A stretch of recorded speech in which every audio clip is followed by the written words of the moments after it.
really emotional, really heartbroken group of seniors in the football team, but I think the focus today, because of the finality of the situation, is really with that senior class in the locker room. We're disappointed. We didn't get it done. At times during the game we played well.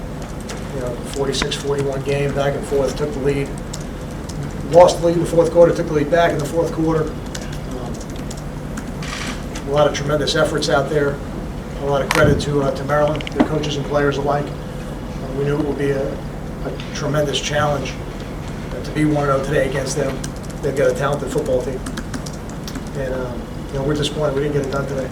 And I'm disappointed for that group of seniors that this is their last game together.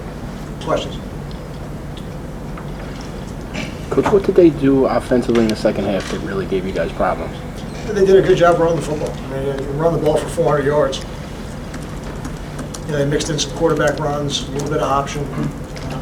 Explosive play by 45. He did that to us last year too, Ross. He's a good player. So, we looked out on the field at one point, and I saw Jarius out there as a true freshman. I saw John Baddicky out there as a true freshman, and I saw Najee Clayton out there as a true freshman. And then I saw an 81-yard touchdown. And it's hard on those guys. And I'm certainly not putting the blame on them. That is not where it goes. It's just really hard for true freshmen when you get them out there in those kind of numbers in Division I football. So, for those guys, it'll be an experience they can build on. But as I've told you, sometimes when you put freshmen out on the field, some interesting things happen. Kyle, has there been any clarification from the university about your status as coach? I haven't spoken to anybody in the university yet. Nobody's given me any indication that I wouldn't be the football coach. And, I get those questions, Steve, and I think the shame of those type of questions is they lead other people to believe that there's some question about it. And to my knowledge, there's no question about it. I'm the head football coach. I've been here for 4 years now. We've won the only conference championship in the history of this program. We've won the only Lambert Cup in the history of this program. And we've gone to 3 bowl games in 4 years. And I fully expect to be the head coach here for a long time. What do you make of the meeting between Julie and President Marchi tomorrow? I don't make anything of it. It's not something that I've been made aware of, and it's really not something that I'm involved in. Coach, you had leads of 17 and 21 in the first half. Was it just the running game that allowed them to fall back into it? Is there anything you can point to? Yeah, we've proven on the other side of this that there's really very few leads in college football are safe. We've been on the other side of a couple of these games, and when we came in at halftime, I told the offense we need to continue to be aggressive. I felt like we were going to need more points, and we came out in the second half and unfortunately turned the ball over on the first play. That's not the reason. That's just part of the story. But when you get leads in college football, you got to keep playing because we've proven that we can come back. We've done it twice in the last year and a game, so we can come back from 25-point deficits. And I had no doubt that Maryland had enough firepower to do it. Kyle, you said the questions kind of fuel speculation, but so don't you think it would help if someone came out publicly and said Kyle's going to be here? End the speculation, no? I don't feel that way. Does your editor come out every day and say Dan Duggan's going to continue to work for NJ.com? No. So again, I'm the head football coach. We've got an excellent recruiting class in place right now. We've got a lot of exciting things happening in our program. This has been a tough year. We're all disappointed. In no way am I trying to move the focus off of that. We're disappointed. We're a 4-8 football team, but we're not happy about it. But we're going to go back to work tomorrow. Kyle, if you were talking to the fans right now, how would you tell them that the program's headed in the right direction? Well, I think when you're talking about the direction of a program, you can't just look at 1 year. I think you got to look at a body of work, and you got to look at the young players that are in the program. And if you take a look at this football team and how many of these players are going to come back next year, you feel great. I don't really want to feel great right now. I'm really disappointed in today. I'm not happy about today. So I don't really want to feel great right now. But your question is about the direction.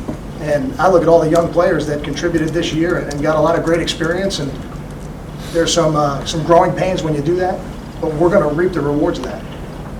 Now, you said you don't want to blame the young players. When will you begin evaluating your assistant coaches? It's way too emotional right now to even think about that. Without making a bowl game this year, what changes in terms of what you're going to be able to do this December? We're going to hit the road recruiting. I'm going to hit the road tomorrow. I'll be out at a Long Island championship game tomorrow to watch somebody play, and we're going to hit the road immediately and spend our time, the time we would spend, practicing, we won't need to do that. So we're going to spend it on the road recruiting when we can. Coach, Tyler Croft left early last year. Will you spend any time re-recruiting any underclassmen? Do you foresee any guys declaring for the NFL draft? It's not really about re-recruiting them. And to me, it's about the best decision for their family. Tyler made a decision he thought was best for his family. It seems to have worked out pretty well. He seems to be in a good place in Cincinnati. Leonte made a decision that he thought was best for his family. I think ultimately, when we see where he is drafted and what the reports last year were of where he could have been drafted, I think ultimately that'll be a good decision for him as well. And any player that has an interest in pursuing that, I think it's important they get evaluated by the NFL. I think that's an excellent process. They've done a good job of fine-tuning that process to make it really good.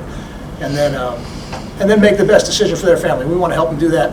So my job, my role in that process, really just to provide them as much information as I can. And just to follow up with Leonte Carew, he had a great day today. You think about the Rutgers legacy, Kenny Britt and Brandon Coleman, Mohamed Sanu, now Leonte Carew. Will you use that as a recruiting tool for other receivers?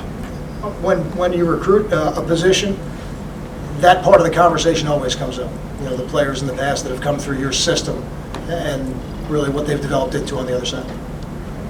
Is there any one more player moving forward that you think is going to take a leadership role this year? Well, certainly Darius. Darius will be back with us. We expect him to be back with us. We don't control that process. It's a conference process, but my experience tells me that that'll go the way he wants it to go, and that he'll get his redshirt year, and he'll be a 3-time captain here. So it'll begin with him. We've had a lot of other players that I think have stepped up this year as upperclassmen now and are moving in that direction. What's your Coach, reaction? about the youth on the team, a lot of freshmen playing, obviously injuries wore the depth thin.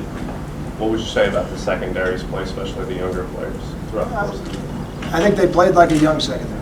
At times, I thought they made plays and they flashed and they did some really good things. But it's hard for young players to play at a high level consistently. It's just really hard for them. So I'm pleased with how they've continued to work. They've never allowed themselves to get frustrated. They've continued to work. And now as we go through the offseason, it's going to be important that they continue to do that as well. What was your reaction to the fans booing when Chris came back in after he got knocked out? I don't react to it. I thought Chris reacted to it. I think as he matures, he's not going to react to it. But I don't think it affected his play at all, and that's the most important thing. What about his play? Go ahead, Ron. What about his play, Chris's play? Well, without looking at it on the film, just on the surface, 344 yards passing, 4 touchdowns. The interception at the beginning of the second half, he left the ball inside a little bit. You'd like to see Andre knock that down, so it's not an interception. But I thought he played well today. Thank you.